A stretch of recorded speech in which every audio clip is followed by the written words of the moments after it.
from the American Academy of Pediatrics. Trying to get our babies to sleep literally can keep us up at night. But we're here to tell you it's going to be just fine. The child-parent bond is a very, very strong one. Yeah. And so your child will still love you. Yeah, no, totally. They will love you tomorrow. They will love you when they're 20 years old.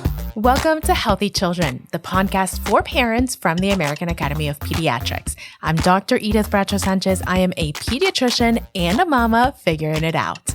This is a judgment-free space where all questions are good questions, and the answers will hopefully be even better. Today, we're talking about sleep, keeping it safe while also maintaining your sanity. But for those who are listening to us before July 1st, 2024, we also have a little contest going on. That's right, a contest. Listen carefully for the secret phrase. You'll know it when you hear it. Thanks for being our first audience. Now let's get started. Joining me today is Dr. Rachel Moon. She is the Harrison Distinguished Teaching Professor of Pediatrics at the University of Virginia School of Medicine. She is also the Associate Editor of Digital Media for the journal Pediatrics. And when it comes to safe sleep, let me tell you, Dr. Rachel Moon not only wrote the guidelines, but has been out there talking to moms IRL in real life about how hard it is to stick to them. Rachel, welcome. Thank you for having me. It's so nice to be here. Rachel, I have so been looking forward to this conversation. I feel like I'm finally coming out of the days that was the sleep struggles of early life with my now toddler. And I wanted to start this conversation asking you about a study that you recently authored. It was published in the journal Pediatrics this past April, and I found it fascinating, but to be honest, not all that surprising. It is called The Tension Between AAP Safe Sleep Guidelines and Infant Sleep. And what it essentially found, and please feel free to correct me if I'm missing any key details here, but it found that every mom that you talked to knew the basics of safe sleep, what's called the ABCs of safe sleep, and they had every intention of sticking to the recommendations. But then when the babies came, they were like, no thanks, I'm going to find some other way to get my baby to fall asleep and stay asleep. Tell us briefly, what are the quote-unquote official recommendations? Let's start there. So we recommend that babies be placed on their back for every single sleep by every single caregiver, so nap time and nighttime. And we want babies to be in a crib or bassinet or some other sleep product that meets safety standards that the Consumer Product Safety Commission has. So those would be portable cribs, and bassinets. Pretty much. And we want that to be ideally in the parent's room next to the parent's bed so that the baby is close to the parent but on a separate sleep surface. And then we want there to be nothing in the crib but the baby. So no blankets, no pillows, no bumper pads, nothing like that. So those three things were what we were basically talking to parents about in this study. And so by themselves, on their backs, on some sort of surface that has been approved by the Consumer Safety Commission. Yes, by the Consumer Product Safety Commission, yes. Now, what did moms actually do, Rachel? So and this is not surprising because I hear this a lot in my practice. Parents have a really difficult time doing this, particularly in the middle of the night. And what we found was that parents had no idea of how to get their baby to sleep and to stay asleep if they didn't rock them or if they didn't feed them until they go to sleep. And I think that one of the big things that we learned was that parents also don't understand. They've never been told that babies have short sleep cycles. So whenever any of us sleeps, we go through these sleep cycles. You know, you talk about REM sleep, we talk about non-REM sleep, and then at the end of each sleep cycle, we'll have a little awakening. And so that might be that, you have to go to the bathroom, or that might be that you are hot and you kick off the covers or something like that, and then you go back to sleep. So babies do this as well, but whereas maybe my sleep cycle is maybe 4 or 5 hours long, a baby's sleep cycle is very, very short. And at the end of each sleep cycle, which may only be an hour or two, they wake up. And then if they don't know how to go back to sleep on their own and they're used to being fed or held or rocked until they go to sleep, then they can't go back to sleep until they're in that same situation again. And so we learned that parents don't know about that. And so there are a lot of parents that are rocking and they're holding their babies and they're feeding their babies to sleep. And ideally, we want the babies to be placed in the crib when they're drowsy, but a little bit awake so that they can learn to fall asleep on their own and they can learn to self-soothe. And so that was one of the big challenges that parents are facing. Yeah, Rachel, and to be honest, I can relate. I mean, as a pediatrician, I knew that when my baby was born, he was not going to have consolidated sleep. I knew that he was going to wake up every few hours. And yet I was so tired. I was just so tired. I just wanted him to fall asleep. So often, to be honest, he would fall asleep at the breast. And then I would take him off the breast and do ninja moves, literally what I would call ninja moves, to put him back in the crib and try to get a little rest. So when we're talking about this tension between what we want kids to learn, babies to learn, and the reality that sleep is so important for mental health, for moms and dads to be able to function during the day, right? How do we start to help families to actually stick to these guidelines? So I think that we do have to have these honest conversations. And I think that we do need to figure out, well, what's going on. We find that this becomes more of an issue when the parents have to go to work the next day. Right. And in the U.S., unlike most other countries in the world, we don't have parental leaves for months and months and months. We're lucky if we have 6 or 12 weeks. And so you hit that desperation when you know you have to be up and functioning the next day. So I think that we've tried to make it easier for parents while still being evidence-based. We know that if you fall asleep with your baby, we want that to be in as safe of a place as possible. So the adult bed is going to be safer than, heaven forbid, a couch or sofa or an armchair, because those are very, very dangerous places. And if you think you might fall asleep with your baby, then clear everything away from your baby, anything that could get in your baby's way. So blankets, pillows, things like that. Ironically, what parents will do is they will put pillows around the baby because they're worried that the baby's going to fall off the bed. Yeah. But that actually, from a sleep safety point of view, is actually not the right thing to do because the baby could roll into the pillow and suffocate. And so you want to move all of that stuff away. And then if the baby falls asleep, or if you fall asleep, you and the baby fall asleep together on the bed, then when you wake up, just move the baby back into the crib. And, don't stress about it too much and don't beat yourself up about it. But that's probably the safest that you can be. Yeah, you keep trying, right? And it's true, Rachel. I remember when I was coming back from maternity leave, that's when I started really stressing out about how much sleep I was getting and just getting really desperate about getting just a little bit more sleep so that I could show up and do my job and do it well. Now, Rachel, I also wonder, talking about support, how do you talk about what the partner can do? Because, yes, to some extent, when you are breastfeeding, a lot of the burden is on you, the person who is breastfeeding. But I find that it happens no matter how we feed our babies, right? Even if we're formula feeding. The moms in my practice tend to take a lot of the burden overnight. How do you talk to the partners so that everyone stays safe, so that everyone stays sane as well and gets some rest?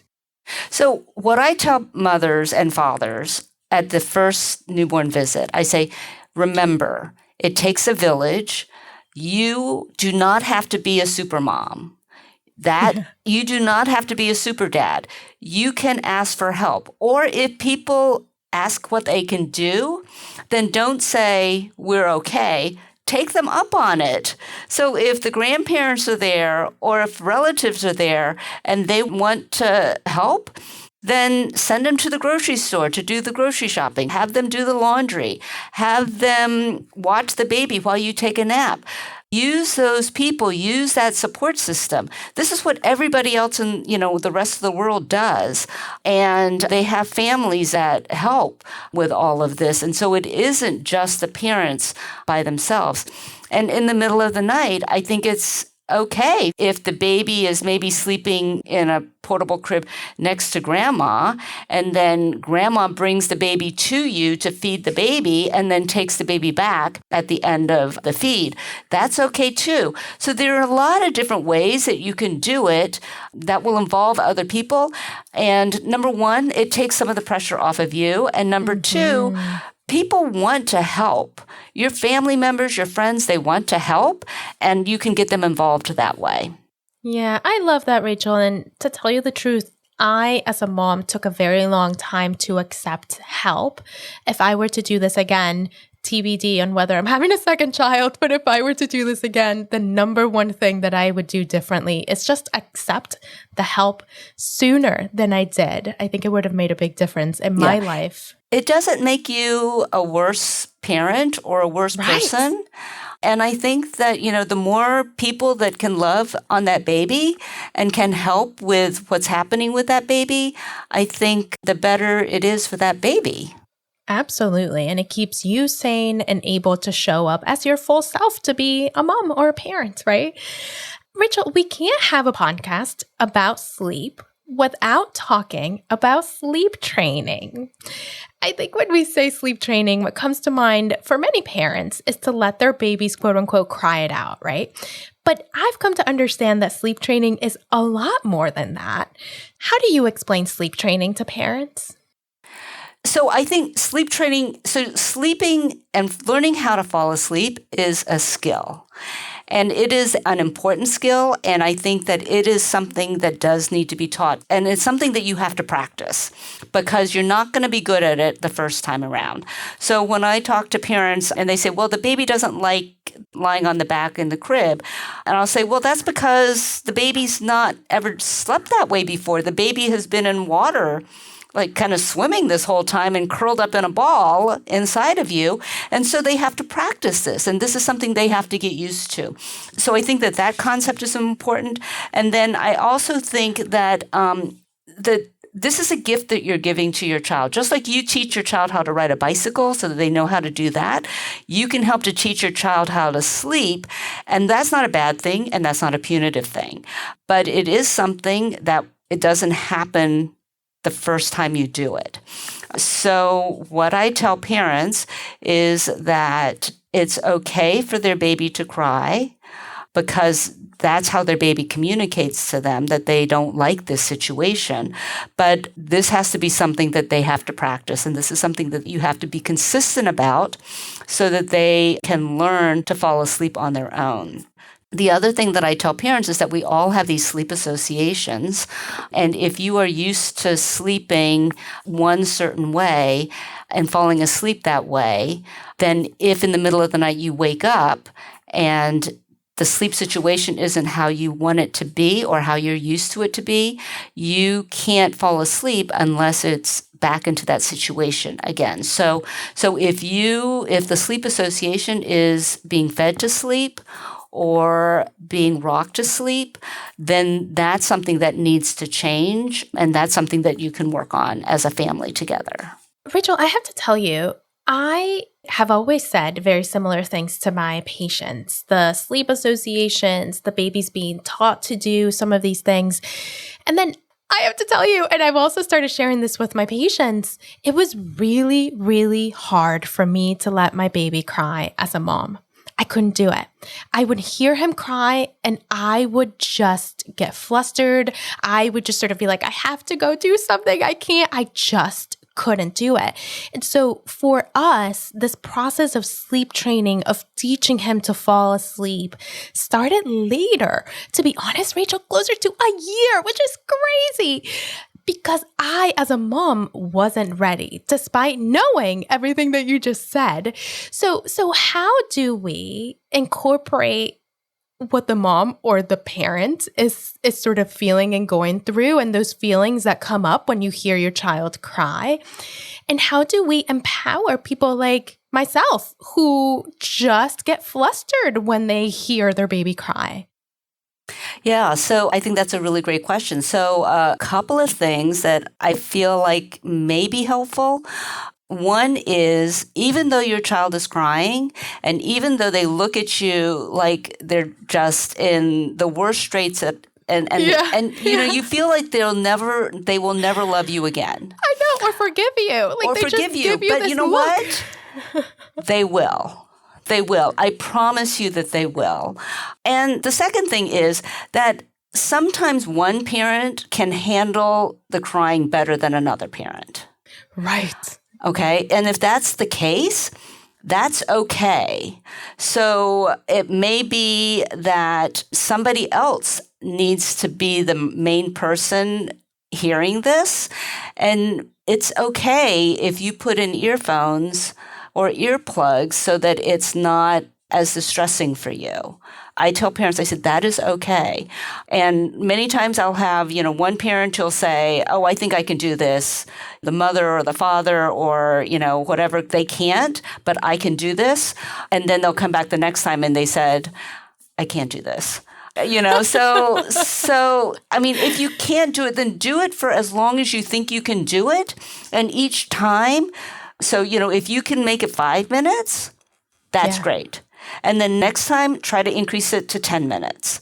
And so try to do it slowly, but I think you can do it. I know you can do it. You are a strong person and you can do it.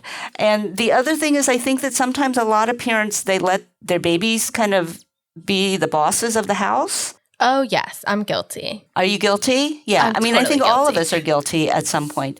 But, you kind of have to remember that you are ideally the adult in the room or the adult in the house. And you know that this is an important thing that they need to learn how to do.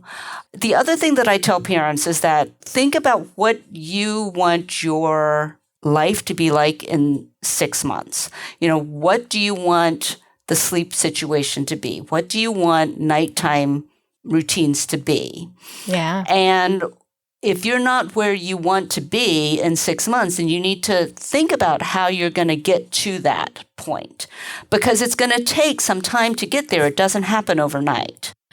Rachel, I have 2 more quick questions about sleep training, and it seems to me like we should have a whole another episode on sleep training, but I have 2 super quick questions. Number 1 is, does it affect the bond that you are forming with your child? I was afraid of this, to be honest. And I found I was never able to find any evidence. And from everything I've read, as long as that child is loved during the day and there are loving adults around, crying a little bit at night, it's not going to affect that bond. But I need you to say that.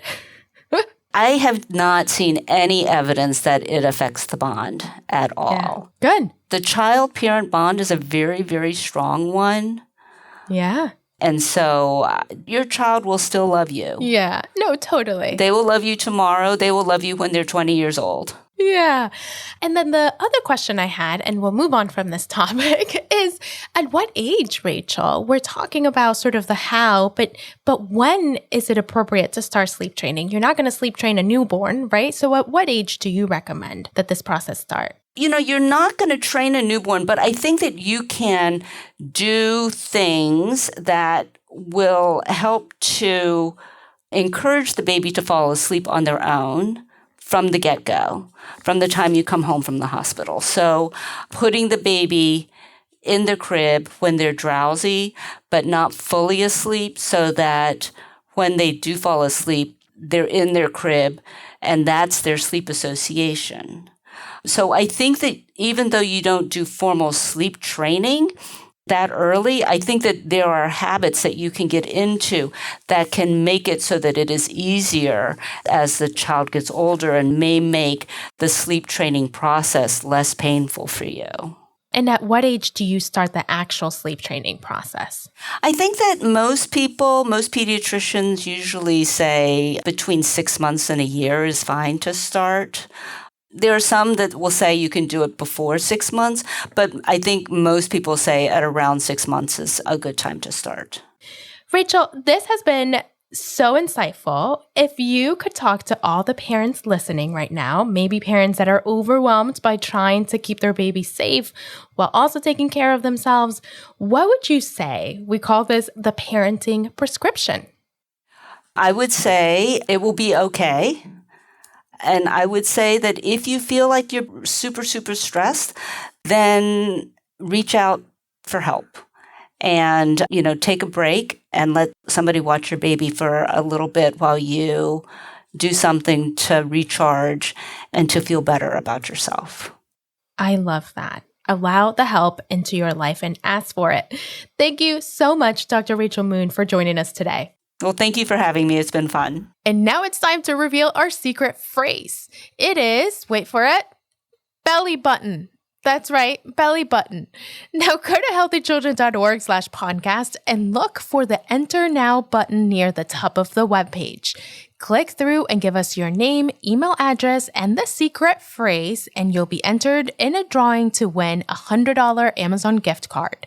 Submissions must be received by July 1st, 2024, and 5 lucky winners will be announced on healthychildren.org/winners after July 8th, 2024.